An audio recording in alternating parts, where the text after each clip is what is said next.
guys, Sparrow here. This is lesson 1 for our beginner shuttle tatting course, and today we're going to learn how to make a ring. For this video, I am using my Handy Hands airlet shuttle, the bobbin style shuttle, and it is loaded up with Lisbeth thread in this color carousel. This is the number 3. If you watched my last video, then you'll know that I recommend you start with a number 10. But I'm hoping the number 3 will be a little easier for you to see on the video. So I'm going to get that out of the way. Looking at our sample piece here, just to show you what our goal is, what we're going to learn for this video is how to make a ring, which is this little section right here, this closed loop that you can see repeated over and over. So that's our goal. To start, we're going to want to make sure we have enough thread pulled out of our shuttle. And when you're first learning, when you're first starting out, even if you are familiar with other fiber crafts, knitting or crochet or anything like that, everything is going to feel very awkward when you're learning how to hold things and learning the movements to make our stitches. Give your hands a break occasionally. Put things down, stretch your fingers out, do some hand exercises, whatever you need to do. Don't get frustrated if you feel like you're wrestling with a tangle of thread here.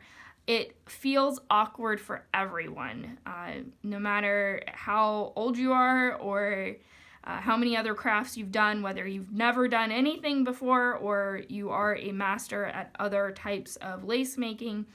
It's very, very different. We're using very different muscles from what we're used to using, so it will feel awkward, and that's okay. To start with, we are going to be making a loop around our left hand. So we want to leave a tail, maybe about 5 or 6 inches, enough to be comfortable, and we're going to pinch the thread in our left hand between our first finger and our thumb. And then we're going to bring the thread around our hand. You can see I keep my fingers spread fairly far apart. And then I'm going to bring that thread back into the pinch between my first finger and thumb. And this is going to create kind of a loom here where we're going to work. This is where our stitches are going to be made. So you want to make sure you leave enough room there that you can fit your shuttle in between your first finger and your second finger.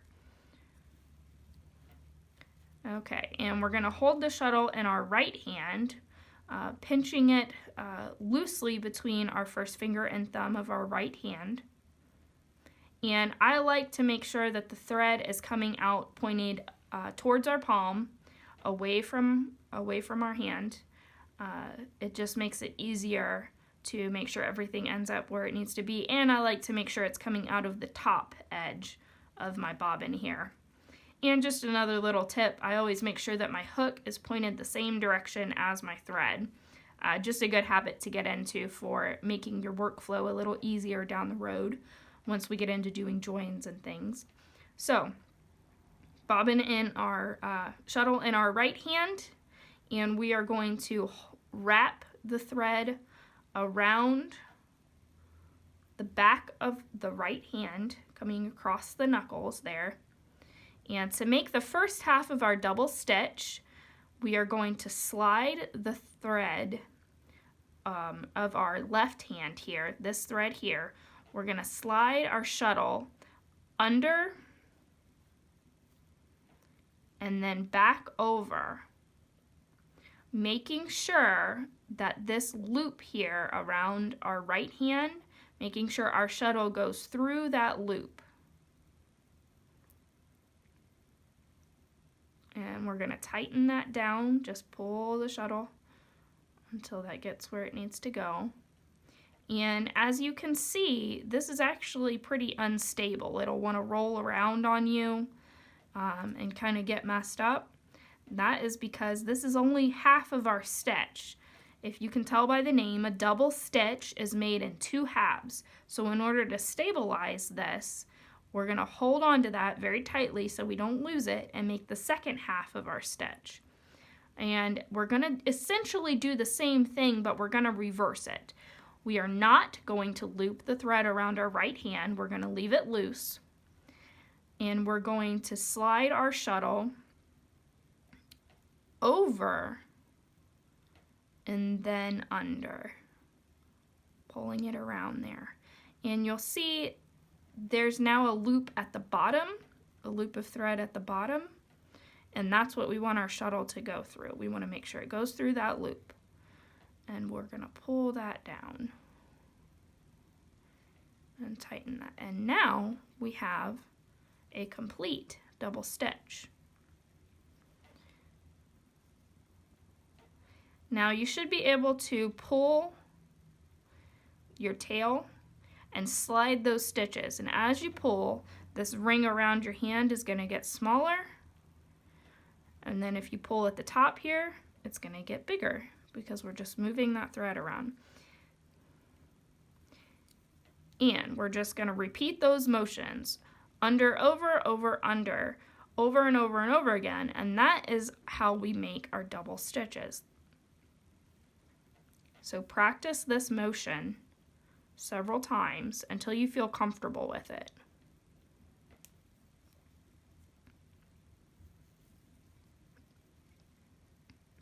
So wrap, under, over,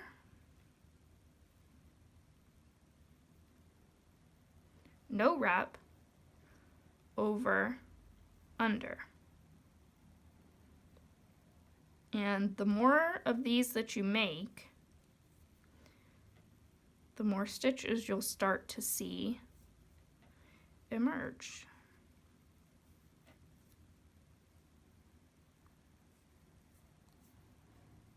And we're just going to make a bunch of them in a row here.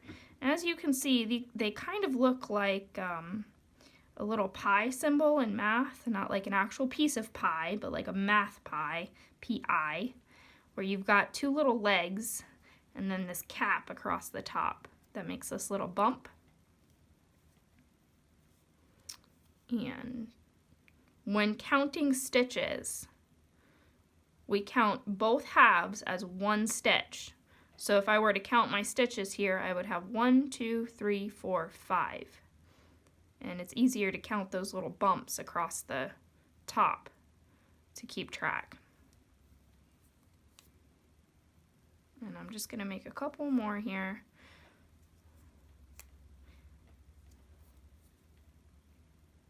Okay, so now we've got some stitches made, yay! And now we want to close our ring. So in order to close our ring, we're going to pull that thread like I showed you. So this is the loop that was around our hand here. This is our tail. And if we hold those stitches down and pull that tail, you'll see that loop that was around our hand get smaller and smaller and smaller and smaller until it disappears. And we have what is called a ring. Now there's just one little problem with this. Looks great, right? Just one little problem. If we want to make another ring, so we've got our first ring here, say we want to make another one that's right next to it. We want to make like a little flower or something, so we're going to put another ring right here. We're going to make that loop around our hand again, pinch that first ring between your first finger and thumb, make another loop around, adjusting the thread out of your shuttle as needed. And we're going to do the same thing again, making our double stitches. First half, second half. And the more you practice this, the easier it'll get, the less awkward it will feel. I've had a lot of years to practice, so once you get really comfortable with it, you can go very quickly. And it all becomes muscle memory to where you don't even really have to think about it. Okay, so I've got a bunch of stitches here. Let's do one more. Now, here's where the problem comes. So we've got our stitches here made, and here's our loop that was around our hand, so we want to close this ring. And in order to close this ring, we need to pull that thread. So, very quickly, you'll be able to see the issue is that as we close this ring, all of that thread comes out between our two rings. So what we want is for our two rings to be next to each other, like this. But we have all this excess thread in between. So this is where the magic trick comes in with how we are going to flip our double stitches. And this is why you need to flip your stitches, so that we can make rings lie directly next to each other without having all of this excess in between. So again, we're gonna just pinch this first ring here between our first finger and thumb, make a new loop around our hand here, and pay attention to the thread colors. This is why I recommend that you start with a variegated thread, because as you could probably tell before, we had this green thread here and we were making green stitches. Now, what we're gonna do is we're gonna make the first half of our stitch, wrap around your hand, under and over. But before we get it all the way tightened down, pay attention here. So we've got orange thread wrapped in a loop around this green thread. This green thread would become our core inside the ring where you don't see it. But what we want is for this orange thread to become our core and for our stitches to be made with the green thread. So what I'm gonna do is I'm gonna loosen the tension around my left hand. You can close your fist entirely if it helps, and pull the shuttle so that this thread is tight. And you'll see now, like magic, we have flipped our stitch. So now we have green thread wrapped around our orange thread. And I'm gonna do that again for you to show you a little bit better. What happens is, as you pull it, it makes this neat little loop around trick. See? So now that we've got our green thread making our stitch like we want, we're gonna keep tension on this shuttle thread to make sure that it doesn't flip back, because if it flips back, we're gonna have that same problem again. So we wanna make sure that it stays green, and we're gonna tighten it down to where we want it to go. And again, this is just the first half of the stitch, so we need to be careful because it's unstable. We need to stabilize it with the second half. So we're gonna do the second half of our stitch with the over and under, but again, we're gonna flip that stitch. We're gonna make it go from orange to green. So loosen the tension on your left hand, pull your shuttle thread tight, and like magic, there we go. Now we have our green stitch. And once we tighten that down, you can see we have a complete stitch now. Now, when we want to adjust the size of this ring around our hand, we need to pull from the bottom. And as you pull the shuttle thread, here, this thread that's coming out of our shuttle, if you pull that, it makes that loop smaller. So now, when we close our ring, it's going to pull all that excess thread out towards our shuttle and leave our stitches here, our two rings, close together. So, again, first half, flip it over, second half, flip it over. And every time you make a stitch, you're going to flip that stitch. And as you get comfortable with this, it'll get a lot easier. Again, muscle memory, you won't even have to think about it. As you can see here, I can go rather quickly. And I'm not even having to keep track of which half of the stitch I'm on because I've been doing it for so long that it just comes as second nature. Okay, so now we have our flipped stitches.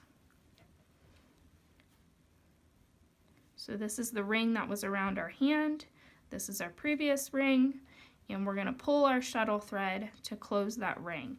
Now if you find that you're trying to close a ring and it doesn't want to slide, it doesn't want to move, that probably means you have a flipped stitch and an unflipped stitch somewhere in your stitches. So if I were to make a mistake here, let's just go ahead and do one. Let's say I didn't get that stitch flipped. Another reason to use this variegated thread is because it makes it very easy to see where I made that mistake. So if I try to pull this thread, it's not going to go anywhere because essentially what I've made is a knot. See? It won't close. So to undo that, I'm going to pull on that little leg of that stitch until it opens up enough to get my shuttle back through, until I get back to where my mistake is.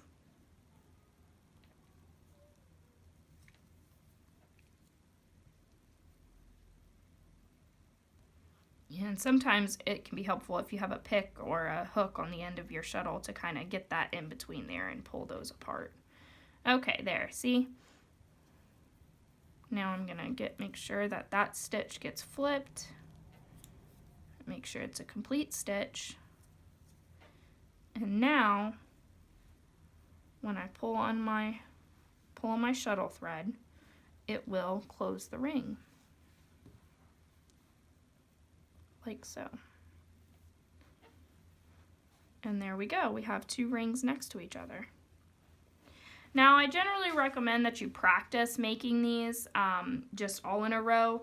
Tatting is not like knit or crochet where you're going to start with a project first and end up with something usable at the end. If you want to make a series of unflipped stitches and rings made with unflipped stitches, and just make a whole line of those, use up a whole ball of thread if you have to, just to get your fingers used to this movement, that's perfectly fine. Just practice making the stitch over and over until it feels comfortable. I don't like for people to try to move on to the next step until they feel comfortable with how they're holding everything, until they're confident that they understand when they are making the stitches correctly and when they are not. Sometimes it's really important to understand how to mess up before you can understand how to do it correctly. So just make as many of these rings as you feel like you need to before moving on to the next part of the lesson. And don't feel bad if you end up with some that are so messed up and so gnarly that you can't even get them to close. If you need to, just cut the thread, throw that aside, and start fresh. Like I said, make sure you put it down occasionally so that you can give your hands a break. I know that when we're learning new things, a lot of times we get really excited to start and then we get really frustrated when we can't do it easily. So make sure you give yourself a break, make some coffee, make some tea, whatever you prefer, have a glass of whiskey, whatever you need. But that is the basics for how to get started with making rings. Alright guys, now that you've had some practice with making rings, I'm going to show you how to make a picot and a join so that we can make our rings connected to each other. If you look here, you'll see these little loops of bare thread hanging off my rings here. That is called a picot. That is P-I-C-O-T. It is a French word, so we do not pronounce the T. It is not picot, it is picot. And here, where I've got this little thing joined together here, you can see there's actually a picot there, and then it's joined together to connect all of these rings up to make our little patterns. So now that we know how to make a ring, we're just going to set that up. And I'm going to start by making 3 stitches just to get us a good start here.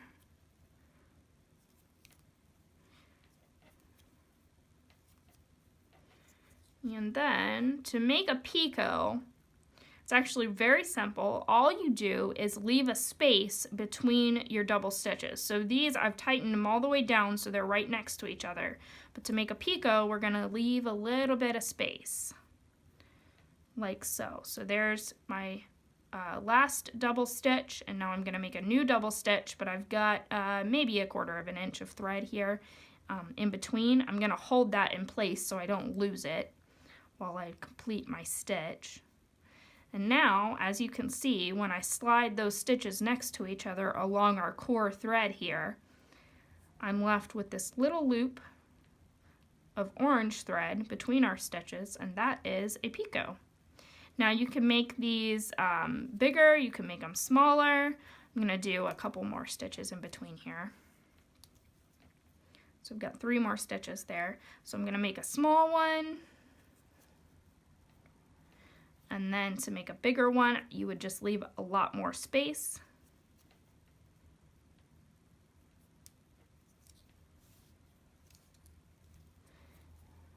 And then make another small one. Now these are used for both decorative purposes and for making our joins, where we join our rings and chains and things together. So I'm gonna go ahead and make this a little pattern here. I'm gonna do 3 more stitches, make another little picot, 3 more stitches. Oops. See, it's okay. Even I still drop things sometimes, so don't feel bad if you're still getting used to it. Okay, so we've got our nice little orange, white, and blue ring here. And we're just going to close that up. And now we've got a ring with 5 little picots here. So these 3 at the top look more decorative because of doing the pattern with small, big, small. And I'm going to make another ring next to this so I can show you how to make a join. So I'm going to start with my 3 stitches again, just to get a good start.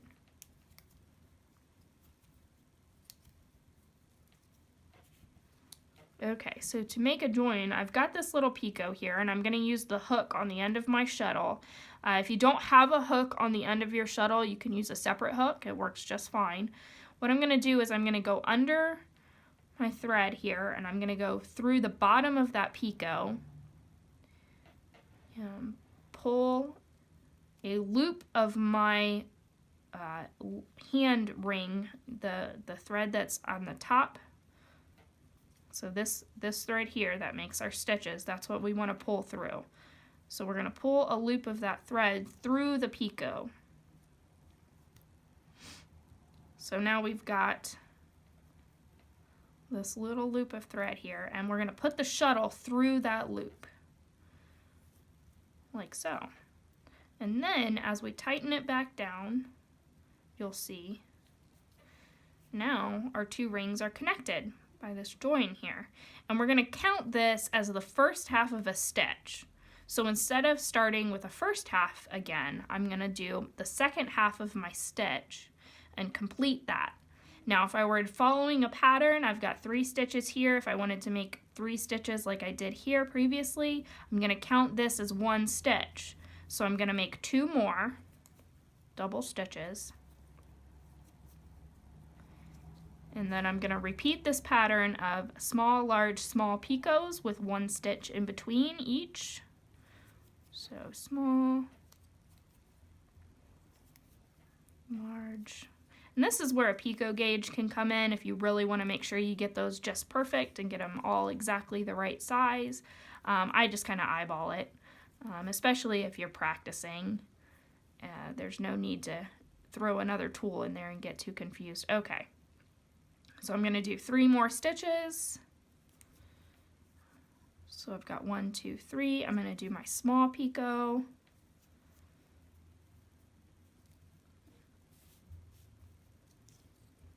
Do my 3 more stitches to balance out my pattern here that I've got going.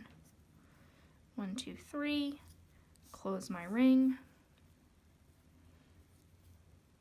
And now I've got something that is actually starting to look like a pattern.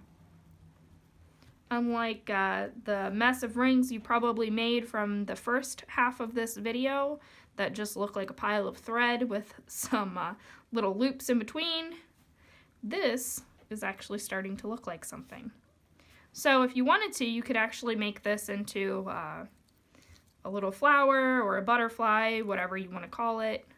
Experiment, play around with it, try different numbers of stitches, try different sizes of picots just to kind of get a feel for what things look like as you go through doing them. There's really no right or wrong way to do it. It's all just a matter of what you want to accomplish. Here, so I'm just gonna do one more ring with my same pattern.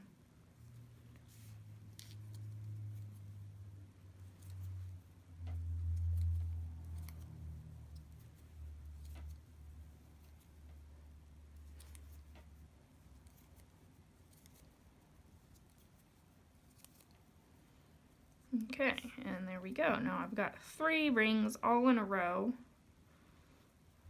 all connected together with my nice decorative picots. And I could probably fit 2 more. If I do 2 more, it'll look like a flower. And then I'll actually have something useful. Although I'm really not too sure about the color of this thread, guys. I picked it just because I thought the colors would be easy to see. Hopefully that's working out. But I'm really not a fan of this color combination. But it works. Whatever.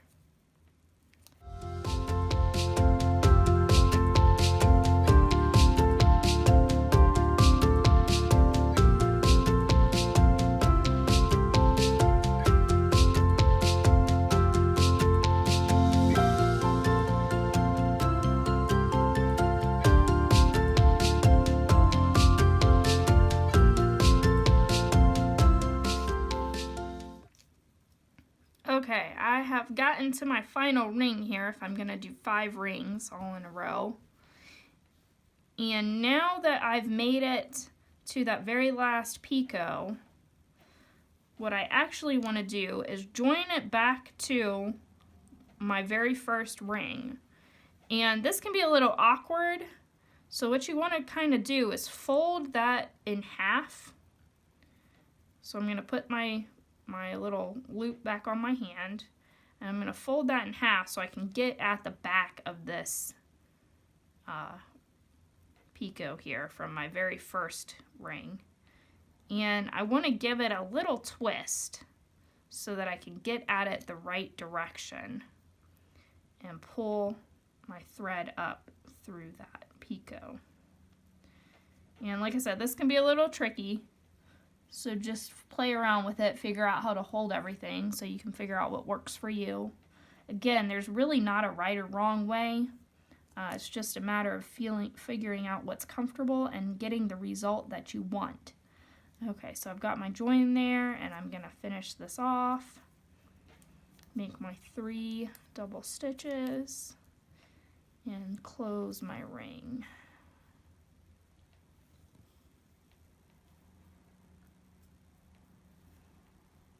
And there we go. Now I've got a cute little flower. Well, cute in someone's opinion, I guess, with those colors. We'll see. Yeah, so this is the end of the first lesson. So now you have a little flower or whatever it is that you decided to make with your new skills. Practice doing those a couple times before moving on to the next video. And as always, if you have questions, comments, leave them below on the video, or send me a message, or send me an email to sparrowspite@gmail.com, and I'll be happy to help you figure out anything that you're having problems with. So good luck!